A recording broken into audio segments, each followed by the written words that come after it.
Sveicināti, darbie draugi!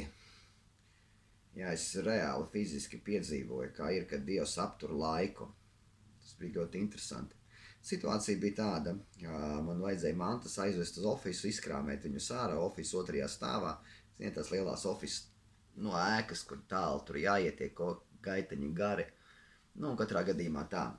Un man diezgan tā mašīna bija papilna.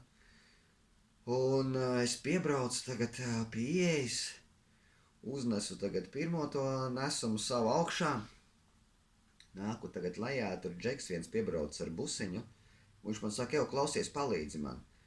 Es saku, ko tev vajag, es kaut ko nest? Viņš saka, jā. Es viņam saku, bāc, apsies, man pašam ir mašīna, es saku, jākrauj ārā. Es saku, plus vēl, es reāli, man vajadzēja uz treniņu pakaļ mazajiem braukt, jo treniņš beidzās, visi aiziet, un viņi man liekas, nav nekad paši braukuši ar sabiedrisko. Uz mājām.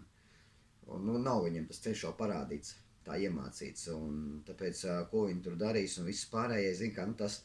Un es sapratu, ka tajā office teritorijā ļoti daudz parasti visādi cilvēki ir, ka viņš jebkuram var uzprasīt, kāpēc tieši man, es pat tā bišķiņ sadusmojos tā miesiski, es domāju, ka viņš man tieši tiešām neredz, ka man pašam pilna mašīna, ko jākrāmē, un tagad vēl viņam palīdzēt, zin kā. Katrā gadījumā es teicu, ka lai viņš pameklē kādu citu un ka man nav laika. Man it kā teorētiski arī nebija tā laika. Un tagad es uzēju augšā, treniņš beidzās 5. Es uzēju tagad augšā un domāju, interesi pēc, kā tās mantas ejot lejā, apstīšos, cik ir pulkstens. Un es izvelku ārā un skatos, ir 16:38. Bet tā man bija pirmais nesums vēl, es vēl nezinu, cik tur man reiz būs jānes. Un, ok,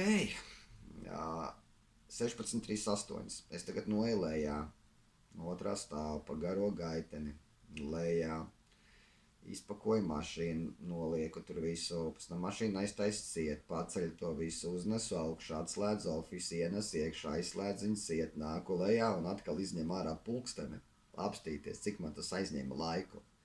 Un es redzu, ka laiks ir atkal 16:38. Es domāju, pulkstenis, taču telefons nav man apstājies, vai kas jau telefonā, tas viss, zini, kā es tā ļoti dīvaini. Tā ļoti dīvaini, es tā sapratu, ka Dievs var apturēt laiku, zini, kā es tā ritīgi nesapratu to visu vēl, to variantu. Un tad man vēl bija kaut kādi 2 nesieni, un es to visu biju pabeidzis, un pēc tam es iesprūdu Korķī uz pusstundu tieši. Tur ir tāda viena vieta, saucamajā Časpikā, tur var iesprūst. Bet es zinu otru ceļu, pa kuru var izbraukt. Pat blakus ceļš ir, ko daudz nezina, un tur var izbraukt vispār bez Korķa. To pašu visu laiku. Bet es īsāk sakot mierīgi, tur tā čīliņā braucu, stāvēt, Korķī, tur pagāja pusstunda. Un es atbraucu tieši precīzi laikā, ka jau mazie bija gatavi, ka viņas būs jāsavāc. Bet pēc tam es sapratu to, ka es varēju tam cilvēkam palīdzēt. Teorētiski nav tāda termina laika Dieva izpratnē. Principā Dievs vienkārši parādīja, ka cilvēkam bija vajadzēja viņam palīdzēt. Un kas ir pa lietu?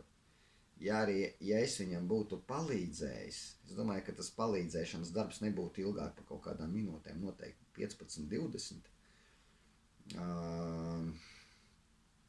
Man būtu atvērusies gudrība, un Dievs ir tas, kas dod gudrību, kā jūs saprotiet. Ja mēs esam bez gudrības, mēs varam daudz laika iztērēt ar gudrību, mēs to visu varam izdarīt ātrāk.